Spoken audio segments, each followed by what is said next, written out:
Dan dari kajian Ku Aziz sejak 61 sehinggalah 90-an, dia menyebut tentang vicious cycle of poverty yang melibatkan apa yang diungkapkan dalam frasa irregularities in the marketing infrastructure. Dengan izin Tuan Ketua.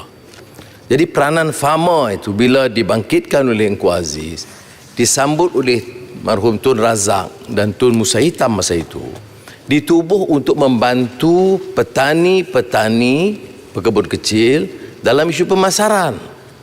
Jadi patut menteri, terutama yang dari Sabah, dari kawasan desa, beri tumpuan supaya pemikiran lama, the old normal yang dikatakan itu dirubah.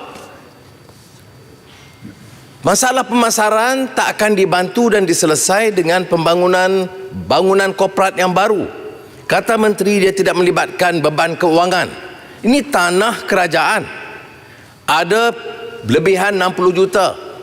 Kita tahu juga proses land swap ini proses yang sangat kontroversial. Mantan Menteri Pertahanan Muhammad Sabu masa itu menyebut kerugian ketirisan melebihi 500 juta ringgit sepanjang pelaksanaan 16 projek land swap Kementerian Pertahanan di pelbagai peringkat pelaksanaan. Jadi menteri harus lebih teliti. Apa keutamaan kita? Nak bantu peladang dan petani jual barang dia, makanan ternakan dan sebagainya, atau nak buat mahligai baru di Kelana Jaya?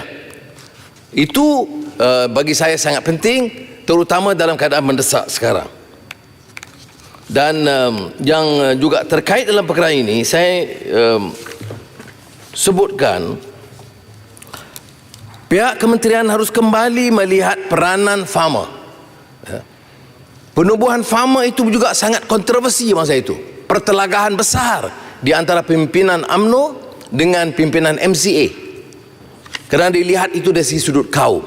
Saya lihat dari sudut pemberasan, dari sudut lintah darat, dari sudut orang mengait keuntungan yang membebankan dan memiskinkan petani yang memang sudah miskin. Jadi saya harap menteri, terutama dari Sabah, saya katakan, kerana masalah pengangguran di Sabah itu sudah melonjak tinggi, di antara dari segi peratus pelonjakan yang paling terkesan semasa COVID-19. Dan masalah petani miskin di Sabah tidak boleh dibantu dengan pembinaan ini. Kalaupun nak dijual land swap itu boleh digunakan, manfaatkan dengan dana keuangan, membantu petani menjual hasil mereka dengan lebih lumayan. Yang kedua, butiran 04000 program khusus, butiran kecil, subsidi dan insentif tanaman padi.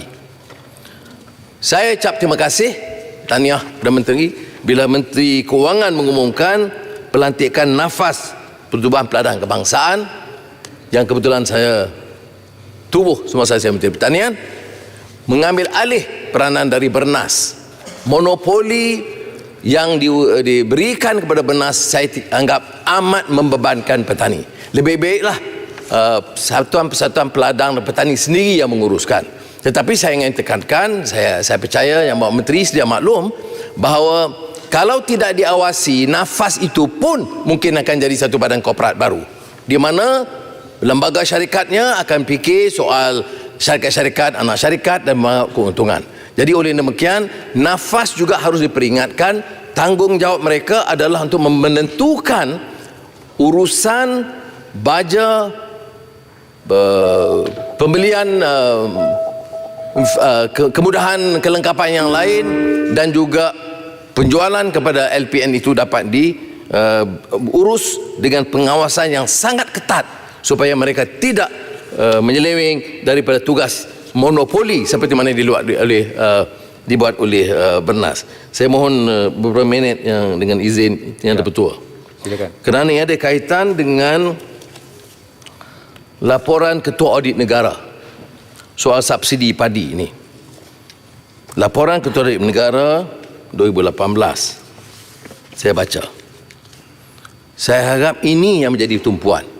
Kalau tidak, seorang pakar ekonomi Mancur Olson menyebut zaman dulu kezaliman raja-raja itu merampok kekayaan rakyat setahun sekali. Dia datang tahun kemudiannya. Kalau kita tak teliti, kebiasaan merompak ini boleh jadi berterusan. Kata dia more insidious cara, walaupun dia kaitkan soal privatization pada masa itu. Contohnya, seramai hingga 7,000 pesawah yang telah meninggal dunia masih mendapat subsidi dan insentif berjumlah 57.9 juta. Dah mati dah ni. Dan kemudian yang tidak wujud dalam sistem mendapat subsidi berjumlah sekitar 28.9 juta. Nombor kad pengenalan diragukan 108.8 juta. Selain daripada kelewatan penghantaran baja di antara 14 hari mungkin dimaafkan, sampai sehingga 278 hari. Jadi saya harap yang membuat menteri dapat memberikan perhatian hal ini, kerana ini bertentangan dengan apa yang diumumkan. Yang diumumkan itu belanja besar, tapi keterisan itu lagi besar. Dan pendapatan penanam padi ini kelompok paling miskin dalam negara. Ramai orang bandar, elit bandar, dia tak sedar mengapa kita tekankan perlu membantu golongan paling miskin, kerana pendapatan mereka itu dianggarkan di antara RM500 sebulan, maksimal RM3,000. Majoritinya itu masih dalam kategori paling miskin, di antara RM500 sehingga RM1,000 satu bulan.